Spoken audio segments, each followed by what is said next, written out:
Eto, pag-usapan naman natin. Grabe. Grabe, napakatindi. Mga kababayan, itong si Amy Marcos.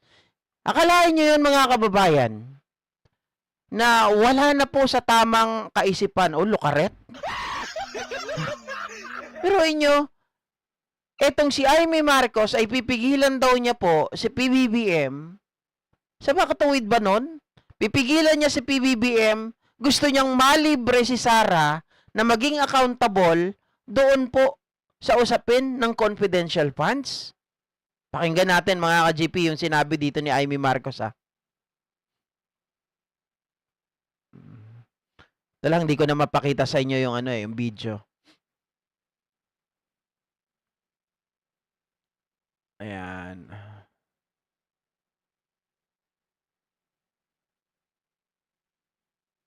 Na hanggang mag-impeachment kasi sundan natin si Apo Bongbong na hanggang mag-impeachment kasi watak-watak na tayo, magkakaroon pa ng watak-watak. Ituloy natin ang ating mga problema. Yan, yung problema ng abono, ng krudo, ayan. Yan na lang tutukan natin. Mura. Sabi niya, sundan natin si Apo Bongbong. Huwag nang mag-impeachment, mga kababayan. Di ba, nagbago na po ang stance or ang stand ng gobyerno natin ng Malacanang. Sinabi na hindi po sila pipigil. 'Di ba? Hindi nila pipigilan ang kung anuman or sino man na mag-file ng impeachment case against kahit kanino, kahit pa sa BP ng bansa natin. 'Di ba? At nakalagay po 'yan sa 1987 Constitution. Mga kababayan, ibig bang sabihin nun, Amy Marcos, kahit sino na lang na kahit sino na lang na gumawa ng mga ganitong bagay ay hindi na dapat pansinin ng ating Pangulo, ng batas natin, porkit kaalyado ninyo, porkit kakampi mo, porkit tinitingala mo, porkit himod-puwet ka sa mga taong ito, ay hindi na dapat managot ang gagaya ni BP Sara Duterte, at ginagamit mo pa ang salita or a statement ng Pangulo natin. Ang Pangulo natin may karapatang magsalita, Amy Marcos. 'Di ba? May karapatang magbigay ng opinion, pero wala yun bearing. Wala yun bearing kasi meron tayong separation of powers. May judiciary, merong legislative, merong executive. At ang kay Pangulo, siya ay nasa executive, nagbigay lamang siya ng kanyang opinion. Pero, mga kababayan, ibig sabihin, itong si Amy sa pagsasabi na wag nang ituloy ang impeachment, aba, mga kababayan, parang siya mismo ang kumakalaban po sa saligang batas, yung 1987 Constitution. Hindi pala law-abiding citizen ito, si Amy Marcos. Kasi kapag kakampi, huwag parusahan. Kapag kalaban, anong gagawin? Parusahan. Diba? Grabe siya, Amy, oh. Pagkain, adong na trabaho, ayan na lang ang tutukan natin. Huwag tayo mag-away-away. Ang layo pa ng 2028. Naku, yung mga ambisyoso dyan na nakakalap, pwede ba tumigil muna? At ang daming issue. Kita nyo, mga kababayan? Imbis na sabihin niya bilang isang ate, no? Bilang isang ate, ewan ko kung bakit tinatawag ito na super ate. Dapat tawag dito super tae.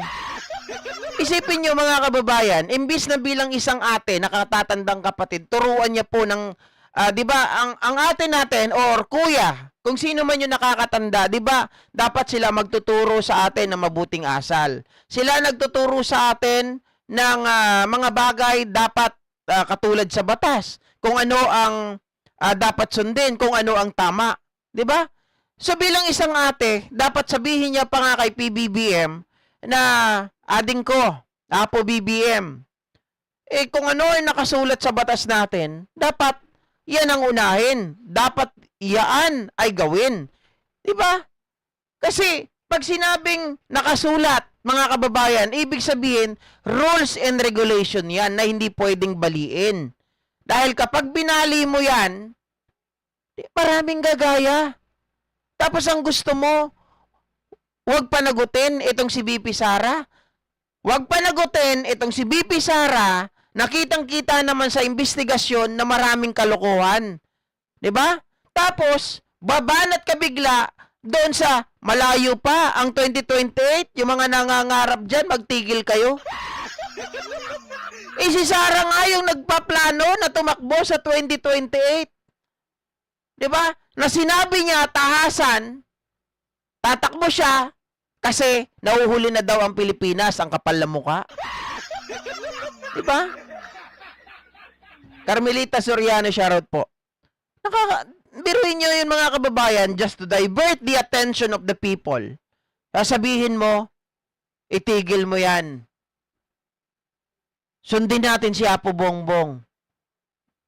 Yung mga naghahangad dyan na tumakbo sa 2028, magtigil kayo, masyado pang maaga. Hindi sana sabihan mo si Sara Duterte, kasi siya, nagsabi na siya, natatakbo siya, nag-declare na siya, tatakbo siya sa 2028. Dahil nauhuli na raw ang Pilipinas. Wow. Akala mo totoo kung magsalita eh. Samantalang hinawakan mo, 'di ba? Hinawakan mo ang DepEd. Ano ang nangyari sa DepEd? 'Di ba? Kulelat yung mga estudyante natin, kulelat yung mga Pilipino. Hindi mo man lang naitaas ang antas. O, sino may kasalanan? Sabi niya si PBBM daw. Isipin niyo mga kababayan na, ano ba ang function ng mga tinatawag po natin ng mga sekretary? 'Di ba? Yung function niyan, sila po ang parang kinatawan ng Pangulo natin. Kasi hindi naman pwedeng hatiin ng Pangulo yung kanyang katawan at pumunta sa per agency na kagaya po ng DepEd, pumunta sa NEDA, pumunta sa AFP, kung saan-saan. Diba? Hindi pwedeng ganon. Pangulo yan. Ang Pangulo, naglagay ng tao para may utusan. At yung tao na yon, ibig sabihin, para mag-function. Para sila ay gawin ang trabaho para sa Pangulo. At kapag, mga kababayan, may problema, saka lang nila sasabihin sa Pangulo. Pero, sila dapat ang magbibigay ng unang lunas. Sila ang magpapakita at gagawa kung paano aayusin, tatrabahuhin. Hindi pwede na Pangulo pa rin, nandiyan ka, pinapasahod ka ng gobyerno. Gusto mo, Pangulo pa rin ang manguna? Gusto mo, Pangulo pa rin ang umasikaso? So, anong mo dyan? Anong papel mo dyan? Display? Diba, mga kaikuan? Hindi ganun. Kaya nilagay ang mga secretary, nilagyan ng undersecretary, nilagyan ng ASEC, yung per department, kasi para mag-function, para sila ang kumatawan sa Pangulo natin, sila ang kumilos, mga kababayan, dun sa department na kanilang kinabibilangan or pinamumunuan. Hindi pwedeng nandun sila, ang mangyayari, Pangulo pa rin ang magpapatakbo. Kaya kung may sisisihin, hindi ang Pangulo, kung sino ang namumuno doon sa ahensya na yun. Kung hindi na itaas ni Sara Duterte ang antas ng mga estudyante natin, so therefore, siya ang dapat i-blame, hindi ang Pangulo. Bilyon-bilyon, nangingi siya ng 100 billion daw, may sasaayos niya ang DepEd. Bilyon-bilyon mga kababayan, sa dami ng pera na nakulimbat, o sabihin natin, sa dami ng pera na nakarating, dumaan sa kanyang palad, may nangyari ba? Diba, Ma'am Eva Narita, walang nangyari. So, sino ang dapat sisihin? Si Sara Duterte, hindi ang Pangulo. Ito namang si Amy, nakikita ng mali, kinukonsinte. Nakikita ng mali, gusto pa malibre itong si Sara. Amy, tandaan ninyo, sinabi nga, ni Vic Rodriguez, public office is a public trust. Tayo nagtiwala, ang Pangulo nagtiwala kay Sara Duterte, ang mga estudyante nagtiwala kay Sara Duterte, ang mga mambabatas nagtiwala kay Sara Duterte. Pero anong ginawa? Sinira niya yung tiwala na yun na ibinigay ng taong bayan, 'di ba? Na pamunuan ang DepEd na dapat inaangat niya. Inaangat ang antas ng mga estudyante natin. Pero ang inangat, mga kababayan, ay yung pagtaas ng pera sa kanilang bulsa. Parang ang itinaas ni Sara Duterte, itinaas nila yung pagnanakaw. Parang tinuruan pa nila, ganito ang gawin ninyo, mga estudyante. Pag kayo naging opisyal ng gobyerno, pag meron kayong budget, ganito gawin nyo sa confidential funds. Lumapit kayo sa armed forces. Kunwari kayo ay kasama doon sa kanilang youth leadership summit. Tapos pag naghanap ang COA, kunin nyo ang kanilang acknowledgement receipt to justify your expenditure. Bilang isang sabihin natin bilang ina ng departamento na DepEd, parang tinuruan mo yung mga estudyante mo na magnakaw. Tapos yung principal nyo, si Amy Marcos, mga kababayan, sabi niya pa, okay lang yan, kids. Student, okay lang yan. Wag nyo nga pigilan. Hayaan nyo yan. Si Sara magnakaw. Parang ganun. Diba? Mga kababayan, nakikita mo nang may mali. Kukonsintihin mo pa.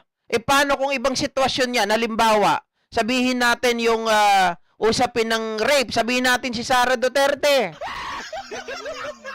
Merong pinagsamantalahan. Parang yung dean, parang yung inyong principal, okay lang yan, hindi asikasuhin. 'Di ba? Marami pang dapat asikasuhin, marami pang mga problema na dapat unahin, parang ganon. Aba, mga kababayan, parang siraulo to mga to. Ganyan ba yung pagkakatiwalaan natin? Sabi ko nga sa inyo, pag hindi naging accountable, etong mga taong ito sa kanilang pagkakasala, gagayahin at gagayahin yan. Binigyan ko na kayo ng example. 'Di ba? Halimbawa, si Sara Duterte ay isang teacher. Parang tinuruan niya pa na magnakaw. At kapag mahuhuli na, mga kababayan, gagawa ka ng paraan para mapagtakpan yung mali mo. Ito namang si principal, imbes na turuan, imbes na bigyan ng disciplinary action, okay lang yan. Baka nga mamaya, tinatanong ko nga sa sarili ko, ano kaya si principal may natatanggap? Sabi ni Ma'am Mona Nases, paano pamumunuan ni Sara ang DepEd? Yung pera lang naman ang habol niya. Humihingi pa 100 billion. Palagay ko, yung pera na hinihingi niya na yan, parang paghahanda ng 2028 yan eh. Di ba?